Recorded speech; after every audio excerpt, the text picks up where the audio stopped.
밤 11시의 강남은 여전히 깨어 있었습니다.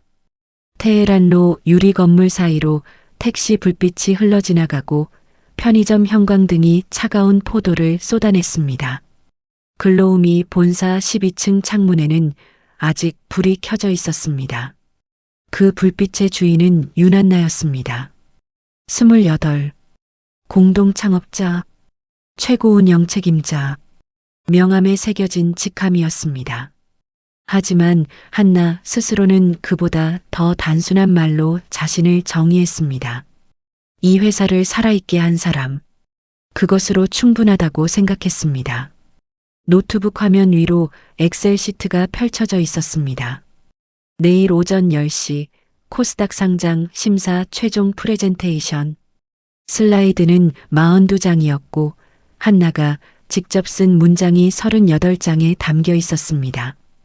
투자자 피칭 자료, 앱 사용자 경험 전략, 분기별 성장 데이터, 지난 5년의 흔적이었습니다. 한나는 눈을 비볐습니다. 콘택트 렌즈가 따끔거렸지만 빼지 않았습니다. 오늘 밤만 버티면 된다고 생각했습니다. 내일 아침 민수 옆에 서서 IR 발표를 마치면 그러면 모든 것이 완성되는 것이었습니다. 이민수, 대표이사, 약혼자, 한나가 대학원 졸업 직후 만난 사람이었습니다. 반짝이는 아이디어와 아버지의 자금력을 가진 남자였습니다. 한나는 그 아이디어에 자신의 실행력을 얹었습니다. 밤을 새워 개발사를 설득하고 발품을 팔아 초기 투자자를 끌어모았습니다. 앱 UI를 3번 엎었고 마케팅 전략을 혼자 짰습니다. 월급이 3달 밀려도 그만두지 않았습니다. 이건 내 회사이기도 하니까. 그렇게 믿었으니까요. 약혼 반지는 작년 크리스마스에 받았습니다. 한강뷰 레스토랑, 무릎을 꿇은 민수, 박수를 치던 주변 사람들. 한나는 그날 울었습니다. 기쁨인지 안도인지 구분하지 못하면서 냉장고에서 샴페인을 꺼낸 것은 밤 12시가 조금 넘어서였습니다. 민수가 아직 회의실에 있었습니다. 상장 축하는 내일이지만 전날 밤을 함께 맞이하고 싶었습니다.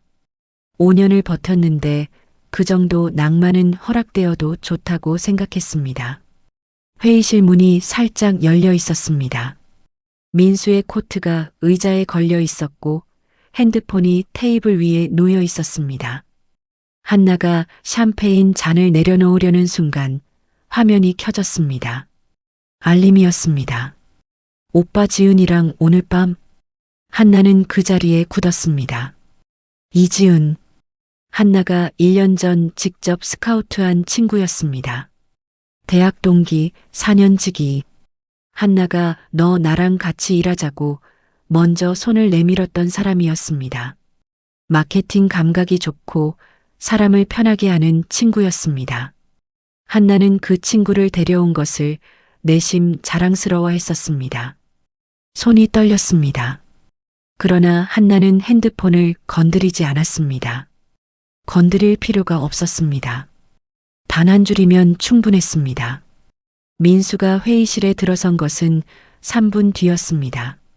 그리고 지은이 그 뒤를 따라 들어왔습니다. 세 사람이 마주쳤습니다. 지은의 얼굴이 굳었습니다. 민수는 잠깐 눈을 내리깔았다가 다시 들었습니다. 한나는 두 사람의 표정을 천천히 읽었습니다. 놀람, 당혹, 그리고 아주 짧게 스쳐간 무언가. 불편함이 아니라 계산 같은 것이었습니다. 지은아. 한나의 목소리는 낮고 조용했습니다. 내가 너 여기 데려왔잖아. 지은은 아무 말도 하지 않았습니다. 시선을 민수에게 돌렸습니다. 그 눈빛 하나로 한나는 모든 것을 이해했습니다. 이미 오래된 일이라는 것을, 자신만 몰랐다는 것을. 민수가 먼저 입을 열었습니다. 한나야, 할 말이 있어. 목소리는 차분했습니다. 그것이 더 이상했습니다. CEO는 지은이가 맡을 거야. 내일 상장 이후로. 한나는 샴페인 잔을 바라봤습니다. 보글거리는 기포가 아직 올라오고 있었습니다.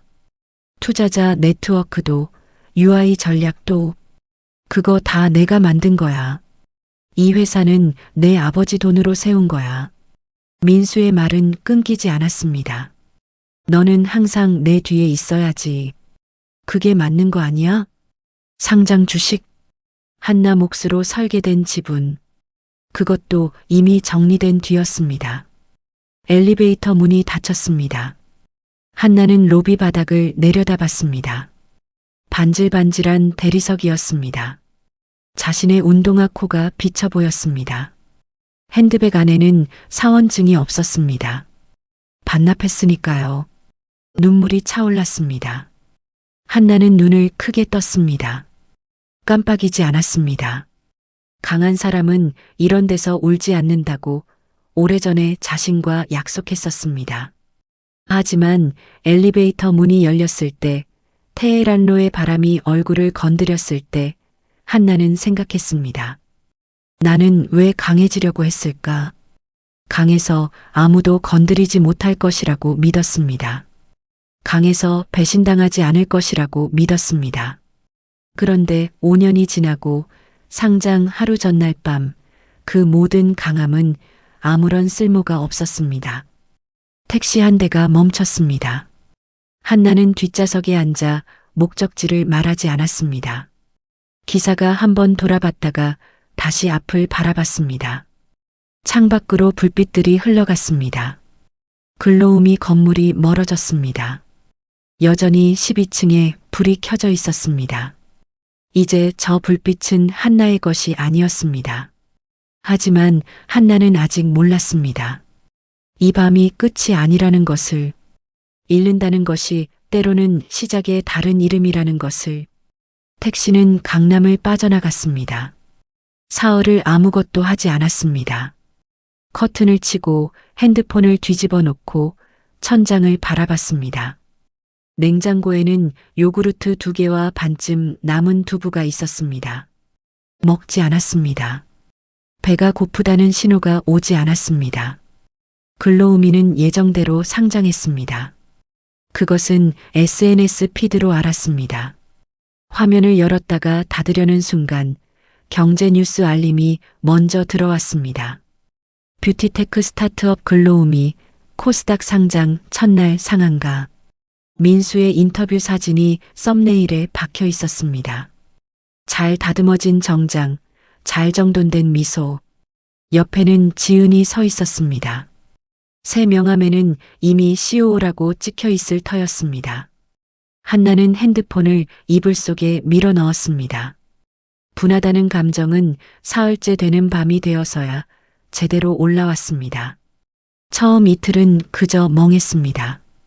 현실이 너무 선명해서 오히려 실감이 나지 않았습니다. 그런데 세 번째 밤 지은이 올린 인스타그램 스토리를 보고 나서야 무언가 단단한 것이 가슴 한가운데 자리를 잡았습니다. 상장 축하 파티 사진이었습니다. 샴페인 잔이 부딪히고 있었습니다. 한나가 냉장고에서 꺼냈다가 두고 온 바로 그 샴페인인지는 알 수 없었습니다. 하지만 상관없었습니다. 한나는 이불을 걷어냈습니다. 이준호를 떠올린 것은 그날 새벽이었습니다. 민수와 5년을 보내면서 그 이름을 들은 것은 서너 번에 불과했습니다. 민수의 아버지가 재혼하면서 데려온 아이, 10살에 입양된 의붓동생. 민수는 그 이름을 입에 올릴 때마다 어딘지 불편해했습니다. 한나는 그 이유를 깊이 묻지 않았습니다. 가족 사이의 일이라고 생각했습니다. 나중에 한번 우연히 알게 됐습니다. 준호가 홍대에서 작은 갤러리를 운영한다는 것을, 민수 쪽 집안 행사에 그가 초대받지 못한다는 것도. 지금 한나에게 떠오른 것은 복수였습니다. 그것을 숨기지 않겠다고 생각했습니다. 민수 곁에 누군가와 손잡는 것. 그것이 가장 빠른 길처럼 느껴졌습니다. 냉정하지 않은 판단이라는 것도 알았습니다. 그래도 움직이지 않으면 자신이 먼저 가라앉을 것 같았습니다. 다음 날 오전, 한나는 홍대행 버스를 탔습니다. 갤러리 문호는 홍대 골목 안쪽에 있었습니다. 화이트 큐브 형태의 좁은 공간이었습니다. 입구 유리문에 손으로 쓴 듯한 로고가 붙어 있었고 안에는 중간 크기의 캔버스 작품 6점이 간격을 두고 걸려 있었습니다. 조명이 낮고 조용했습니다. 관람객은 없었습니다. 카운터 안쪽에 남자가 앉아 있었습니다.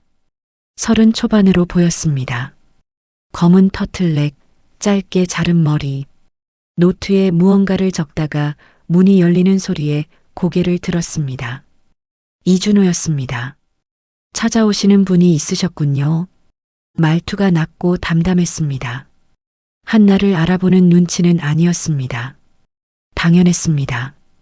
두 사람은 한 번도 제대로 마주친 적이 없었습니다. 이준호 씨 맞으시죠? 네. 저 윤한나예요. 이민수 씨 약혼자였던이라는 단어가 입 밖으로 나오는 것이 이상하게 생소했습니다. 준호의 표정이 미묘하게 바뀌었습니다.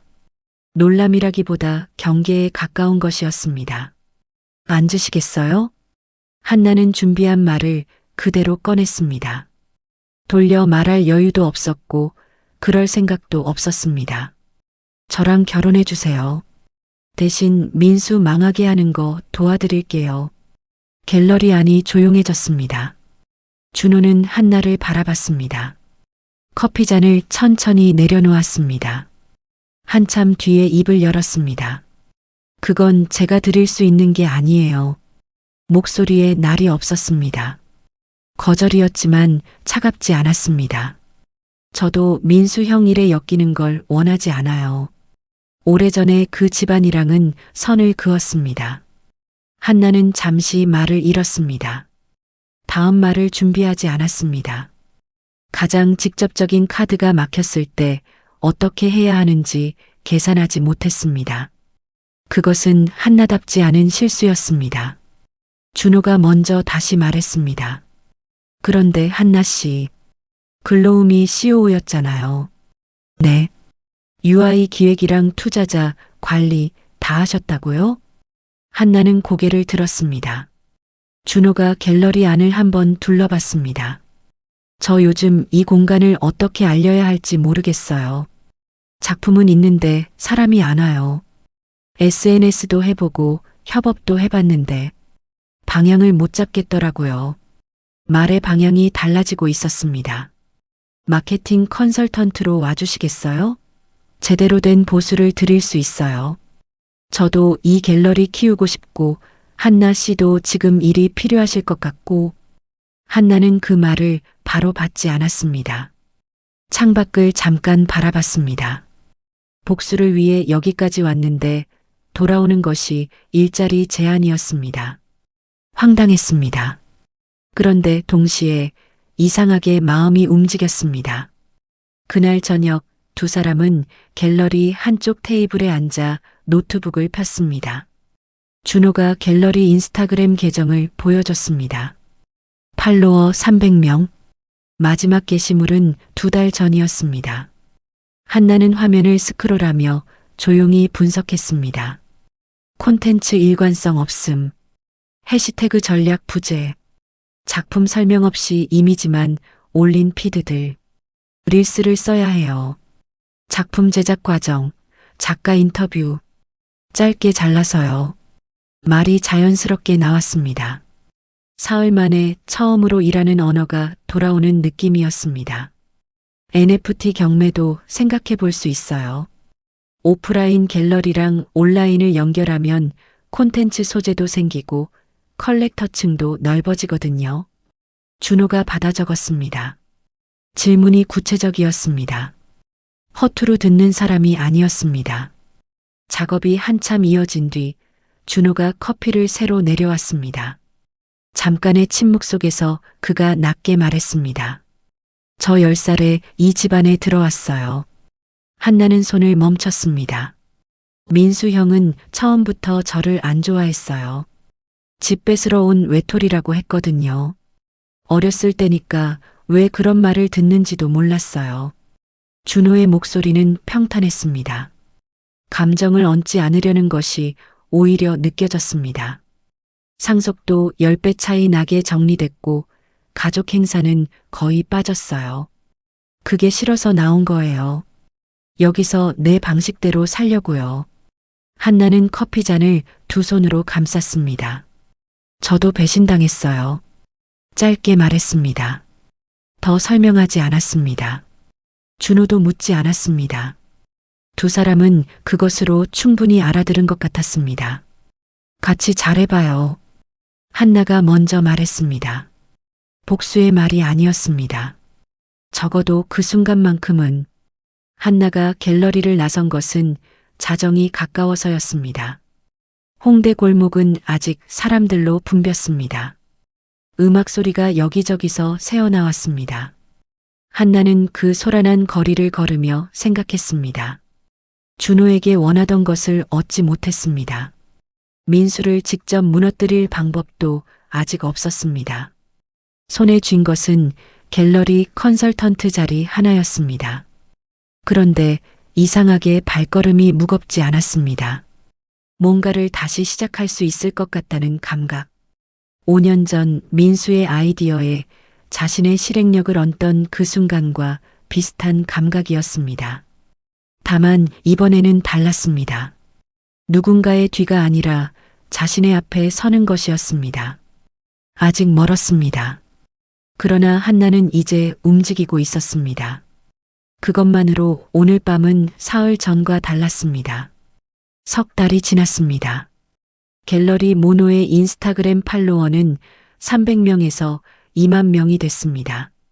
한나가 기획한 첫 번째 릴스는 올린 지 사흘 만에 조회수 12만을 넘겼습니다. 작가가 캔버스에 첫 선을 긋는 장면부터 완성작이 갤러리 벽에 걸리는 순간까지 45초로 편집한 영상이었습니다. 댓글에는 어디에요? 이번 주 가도 되나요? 가달렸습니다. 사람들이 왔습니다. 주말에는 예약이 찼습니다. 한나는 온라인 사전 예약 시스템을 만들었고 작가 토크 프로그램을 월 1회로 정례화했습니다. NFT 경매는 두 번째 시도에서 제대로 터졌습니다. 국내 컬렉터뿐 아니라 싱가포르와 홍콩에서도 입찰이 들어왔습니다. 낙찰 총액이 5억을 넘긴 날 한나는 사무실 의자에 앉아 화면을 한참 들여다봤습니다.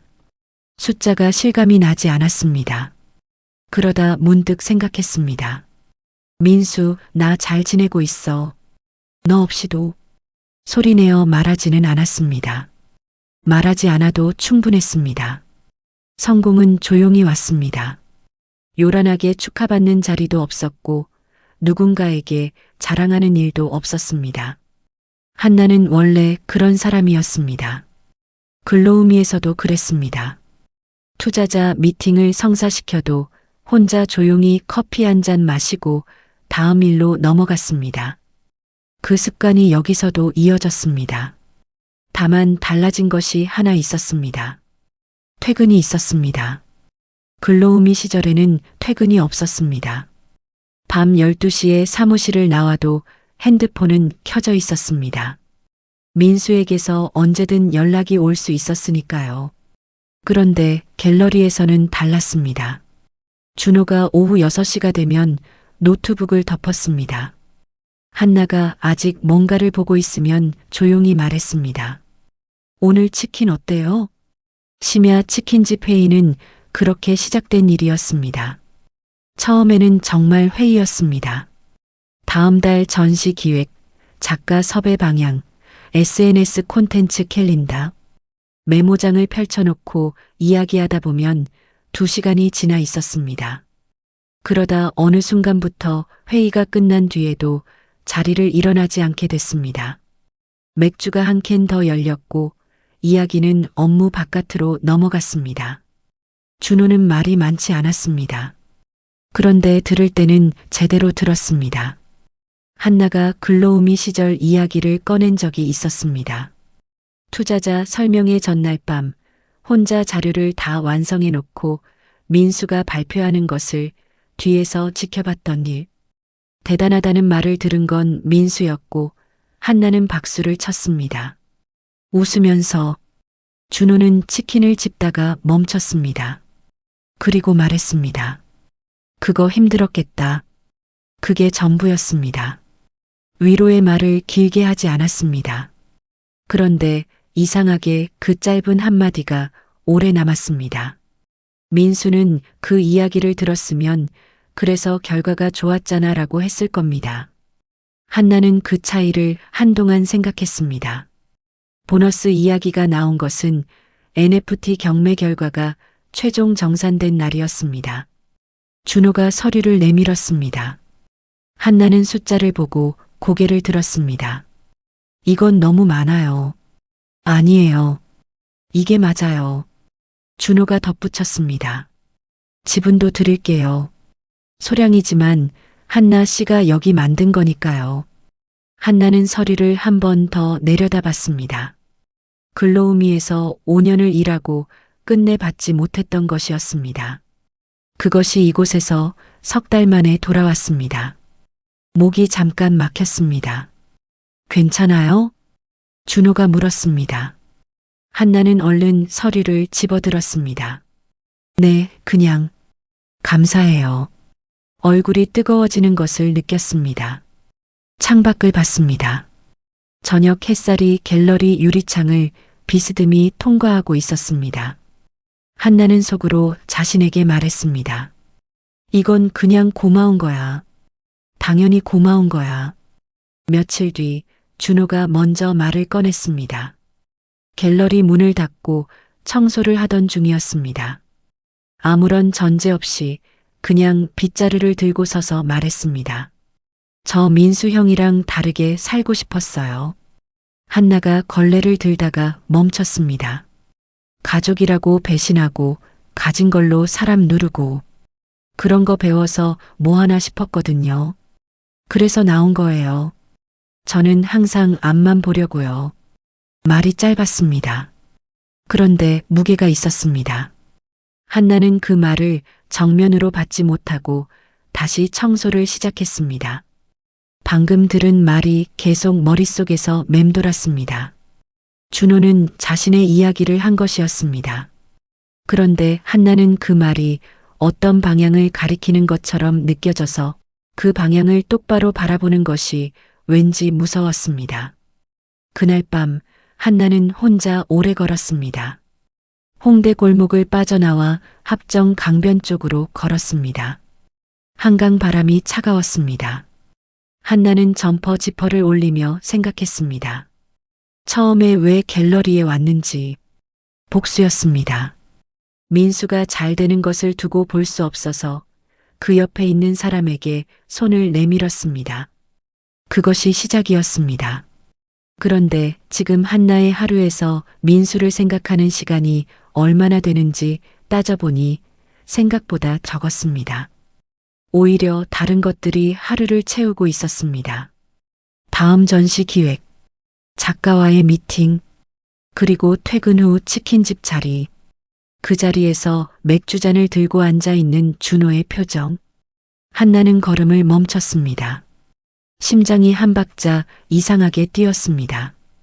그것을 느낀 순간 한나는 강물을 바라보며 눈을 찡그렸습니다. 이건 아닌데. 이건 지금 맥락이 아닌데. 하지만 심장은 맥락을 따지지 않았습니다. 복수를 위해 시작한 일이 어느 순간 진짜 일이 됐습니다. 민수를 잊으려 만난 사람이 어느 순간 자꾸 떠오르는 사람이 됐습니다. 이 두 가지를 한나는 어떻게 다뤄야 할지 몰랐습니다. 5년 동안 일에서는 언제나 방법을 찾아냈는데 이것만큼은 스프레드 시트로 정리되지 않았습니다. 강바람이 다시 불었습니다. 한나는 천천히 발걸음을 돌렸습니다. 집으로 가는 방향이었습니다. 걸으면서 생각했습니다. 지금 느끼는 것을 지금 당장 이름 붙이지 않아도 된다고. 그냥 두면 안 된다는 것도 알았지만 지금 당장 꺼내면 무너질 것 같은 것들이 있었습니다. 아직은 아닙니다. 그런데 그 아직이 얼마나 남았는지 한나는 자신이 없었습니다. 갤러리가 잘 됐습니다. 숫자는 증명됐습니다. 한나는 다시 서 있었습니다. 그런데 지금 흔들리는 것은 일이 아니었습니다. 전략으로 세울 수 없는 자리에서 한나는 처음으로 방법을 모르는 상태가 됐습니다. 그것이 두렵기도 했고 이상하게 싫지 않기도 했습니다. 카톡 알림은 목요일 오후에 왔습니다. 발신자는 이지은이었습니다. 한나가 연락처를 지우지 않은 것은 특별한 이유가 없어서였습니다. 지워봤자 달라질 것도 없다고 생각했습니다.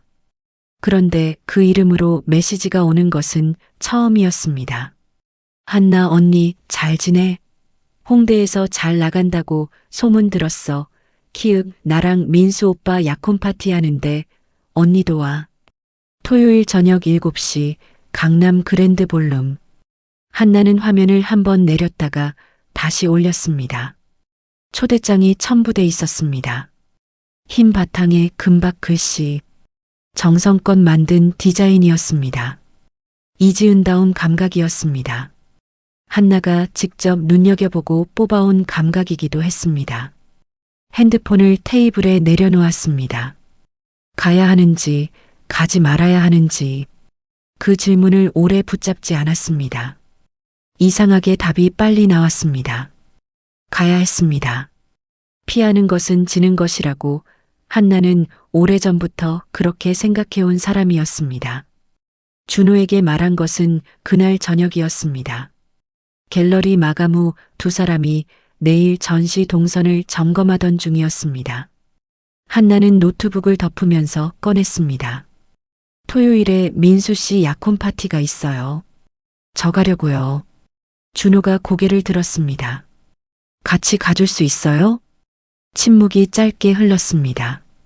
준호는 펜을 내려놓고 잠깐 창밖을 바라봤습니다. 나는 그 집안 행사는 안 가요. 말이 단호하지는 않았습니다. 그런데 닫혀 있었습니다. 한나는 더 붙잡지 않았습니다.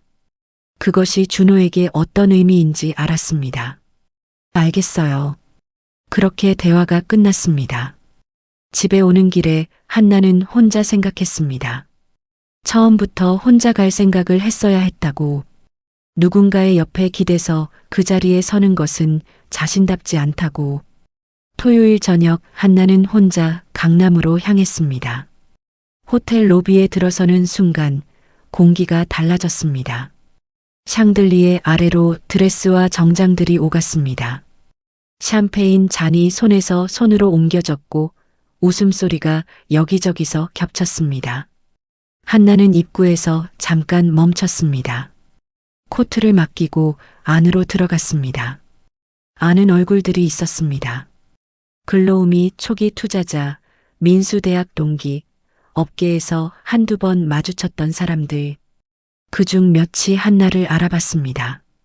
눈이 마주쳤다가 자연스럽게 시선을 거두는 사람들. 한나는 그것을 모른 척했습니다.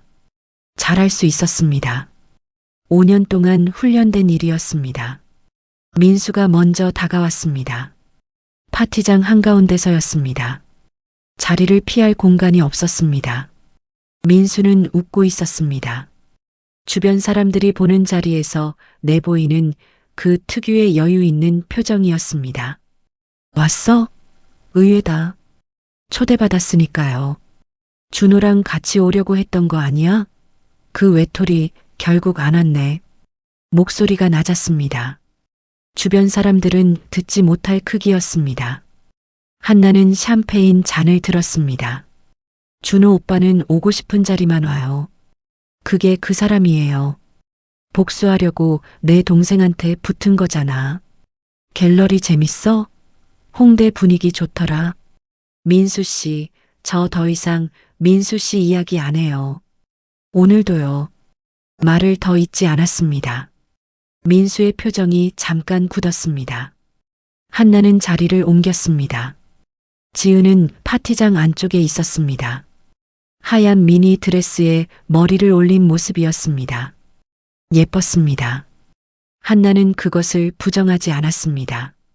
지은은 언제나 그런 자리에 잘 어울리는 사람이었습니다. 그것도 한나가 알아본 것이었습니다. 지은이 먼저 다가왔습니다. 언니 왔어. 응. 홍대 갤러리 잘 된다며. 좋겠다. 웃음이 얼굴에 있었지만 눈에는 없었습니다.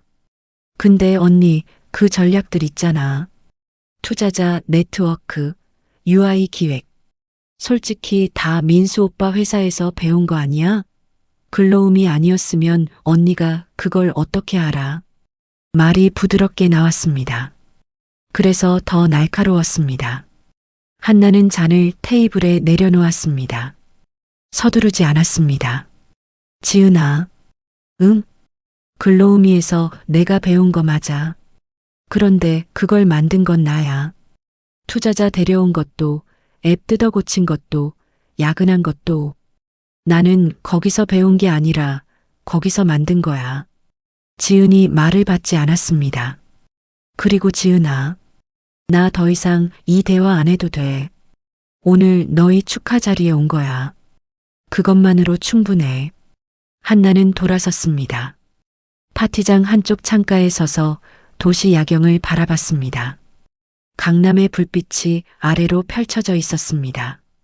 그 안에 글로우미 건물도 있었습니다. 불이 켜진 사무실들. 어딘가에서 누군가가 야근을 하고 있겠지요. 한나는 그것을 바라보며 이상하게 아무렇지 않았습니다. 예전이었으면 달랐을 겁니다.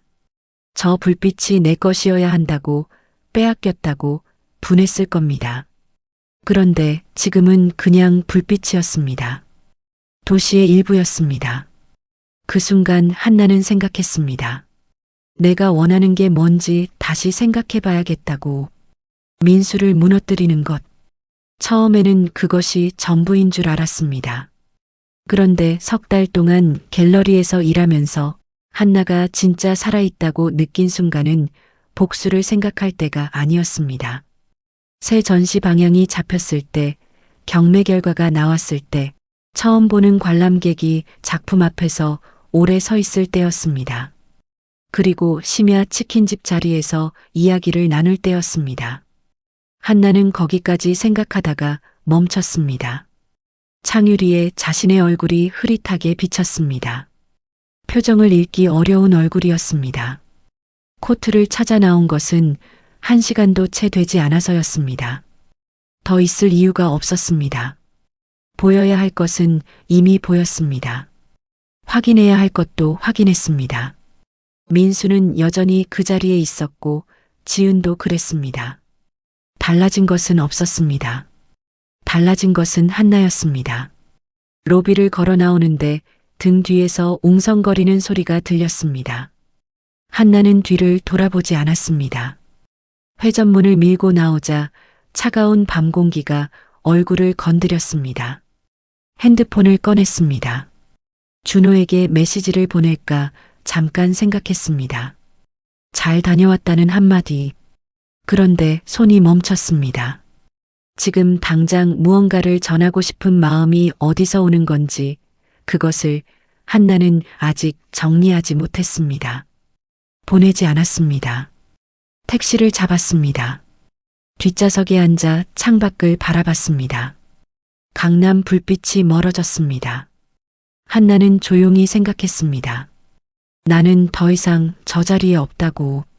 저 불빛이 내 것인지 아닌지를 따지는 사람이 아니라 내 불빛을 만드는 사람이 되겠다고. 그것이 오늘 밤 이 자리에 혼자 와서 확인한 것이었습니다. 아무도 알아주지 않아도 괜찮았습니다. 한나는 그것으로 충분하다고 처음으로 진심으로 생각했습니다. 집에 돌아와 코트를 걸고 물 한 잔을 마셨습니다. 핸드폰 화면을 켰습니다. 메시지가 하나 와 있었습니다. 준호였습니다. 잘 다녀왔어요? 세 글자였습니다. 한나는 그것을 한참 바라봤습니다. 그러다 웃었습니다. 소리 없이 아주 짧게. 네, 잘 다녀왔어요. 답장을 보내고 핸드폰을 내려놓았습니다. 오늘 밤 한나는 무언가를 잃은 자리에 다시 가서 잃은 것이 없다는 것을 확인했습니다. 그리고 집으로 돌아왔습니다. 그것이 전부였습니다. 그러나 그 전부가 석 달 전과는 완전히 다른 밤이었습니다. 파티장 문이 다시 열린 것은 한나가 코트를 찾던 순간이었습니다. 소리가 먼저였습니다. 웅성거림이 잦아들고 누군가 입구 쪽을 바라봤습니다. 한나도 고개를 돌렸습니다. 이준호였습니다. 검은 코트 차림이었습니다. 갤러리에서 보던 그 모습 그대로였습니다. 화려하지 않았습니다. 그런데 그 자리에 있는 어떤 사람보다 또렷하게 보였습니다.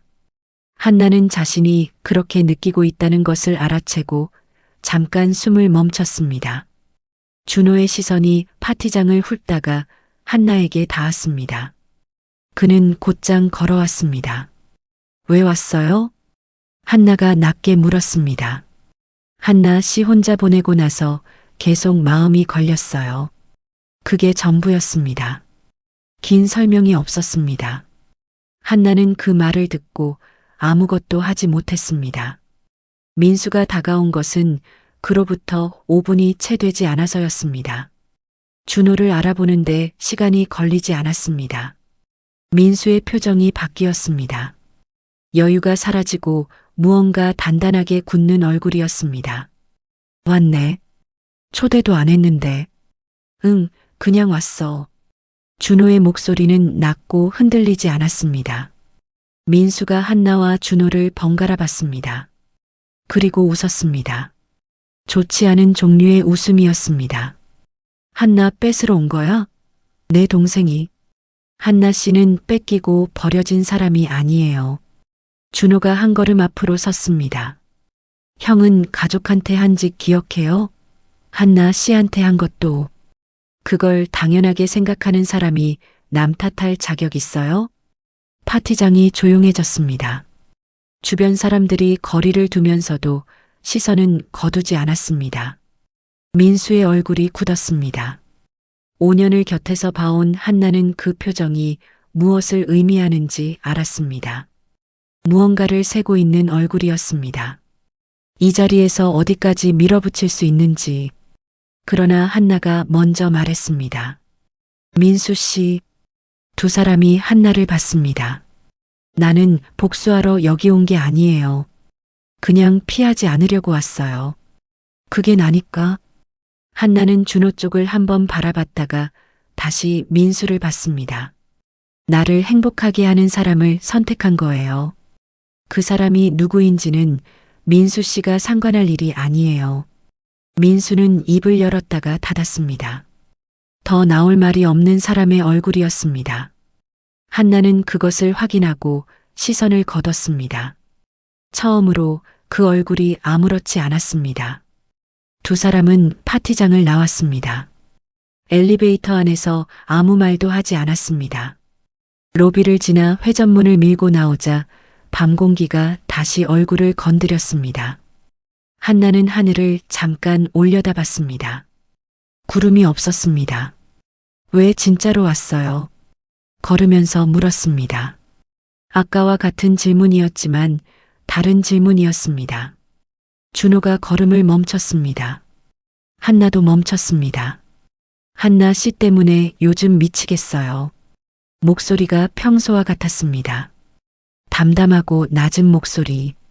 그런데 담긴 말이 달랐습니다. 갤러리 일도 치킨집 자리도 혼자 있을 때 자꾸 떠올라요. 그게 뭔지 알면서 모른 척하기가 싫었어요. 한나는 준호를 바라봤습니다. 차가운 바람이 두 사람 사이를 지나갔습니다. 데이트할래요? 준호가 물었습니다. 고백을 꾸미지 않았습니다. 그것이 이 사람다웠습니다. 한나는 웃으려다가 눈이 먼저 뜨거워졌습니다. 예상하지 못했습니다. 울지 않으려고 눈을 크게 떴습니다. 그런데 이번에는 참지 않았습니다. 강한 사람은 울지 않는다고 오래전에 자신과 약속했었는데 그 약속이 지금 이 순간에는 필요 없었습니다. 눈물이 한 줄 흘렀습니다. 응, 짧게 답했습니다. 더 말하지 않았습니다. 더 말하지 않아도 됐습니다. 그 주 금요일 글로우미 주가 하락 기사가 났습니다. 상장 초기 과대평가 논란, 핵심 운영 인력 이탈 이후 내부 전략 공백. 기사는 짧았습니다. 한나는 그 기사를 커피를 마시다가 우연히 봤습니다. 화면을 스크롤하다 멈췄다가 다시 내렸습니다. 딱히 통쾌하지 않았습니다. 그것이 오히려 놀라웠습니다. 사흘밤을 분함으로 지새웠던 사람이었는데 지금은 그 기사가 멀게 느껴졌습니다. 한나가 원했던 것이 사실은 민수의 실패가 아니었던 것인지도 몰랐습니다. 자신이 괜찮다는 증명, 혼자서도 된다는 확인, 그것이 진짜였던 것 같았습니다. 갤러리 수익 정산서가 같은 날 왔습니다. 지분 정산 포함, 올해 누적 수익. 숫자를 보고 한나는 조용히 앉아 있었습니다. 억 단위였습니다. 5년 동안 글로우미에서 받았던 것보다 많았습니다. 이민수 없이, 글로우미 없이, 윤한나 혼자서 저녁에 준호와 처음으로 제대로 된 저녁을 먹었습니다. 치킨집이 아니었습니다. 홍대 근처 작은 이탈리안 레스토랑이었습니다. 준호가 예약을 했고 한나는 그것을 나중에 알았습니다. 테이블에 앉자마자 한나가 말했습니다. 예약했어요? 응. 언제요? 한나 씨 혼자 파티장 들어가던 날. 한나는 물잔을 들다가 멈췄습니다. 그날 준호는 가지 않겠다고 했습니다. 그런데 그날 이미 이 자리를 예약했다는 것이었습니다. 그게 무슨 뜻이에요? 준호가 메뉴판을 봤습니다. 파티 끝나고 나오면 밥 먹으러 가야지 했어요. 한나는 준호를 바라봤습니다. 이 사람은 늘 이랬습니다. 말이 짧고 꾸미지 않고 그런데 이미 다 생각해둔 사람. 민수와 5년을 보냈는데 그 5년 동안 이런 사람이 있다는 것을 몰랐습니다. 몰랐던 것이 아니라 볼 여유가 없었던 것인지도 몰랐습니다. 밥을 먹고 홍대 골목을 걸었습니다. 어깨가 닿을 듯 말 듯 한 간격이었습니다. 음악 소리가 골목 어딘가에서 흘러왔습니다. 한나는 걸으면서 생각했습니다. 1년 전 이맘때 한나는 글로우미 사무실에 있었습니다. 상장 준비 자료를 만들고 민수 뒤에서 박수를 치고 이것이 내 자리라고 믿었습니다. 그 자리가 무너졌을 때 한나는 모든 것을 잃었다고 생각했습니다. 그런데 지금 걷고 있었습니다. 잃은 자리보다 지금 자리가 더 넓었습니다. 내가 만든 숫자, 내가 선택한 사람, 내가 고른 방향. 누군가의 뒤가 아니라 내 앞에 서 있는 시간들이었습니다. 강함이 무엇인지 다시 생각했습니다. 울지 않는 것이 강한 것이 아니었습니다. 무너지지 않는 것도 아니었습니다. 배신당하고도 다시 손을 내미는 것. 복수보다 자기 자신을 선택하는 것. 그리고 자신을 아끼는 사람 곁에 서는 것을 두려워하지 않는 것. 그것이 한나가 5년을 돌아서 배운 강함이었습니다.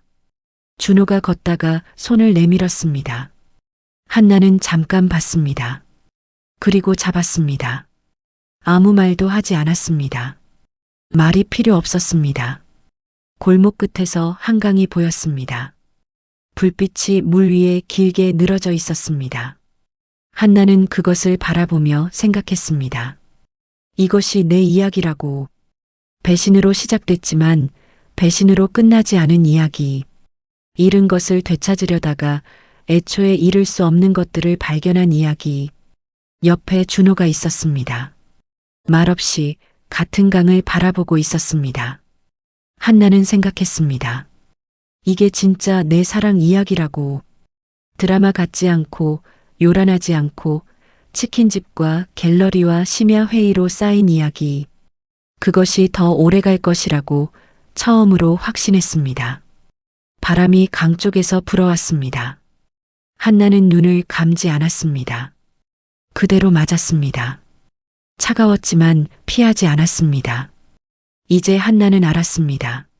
상처가 끝이 아니라는 것을, 잃는 것이 때로는 더 넓은 자리로 가는 길이라는 것을, 그리고 진짜 강함이란 혼자 버티는 것이 아니라 함께 걸어도 된다고 마음먹는 용기라는 것을. 강남의 불빛은 멀었습니다. 한나의 불빛은 지금 여기에 있었습니다.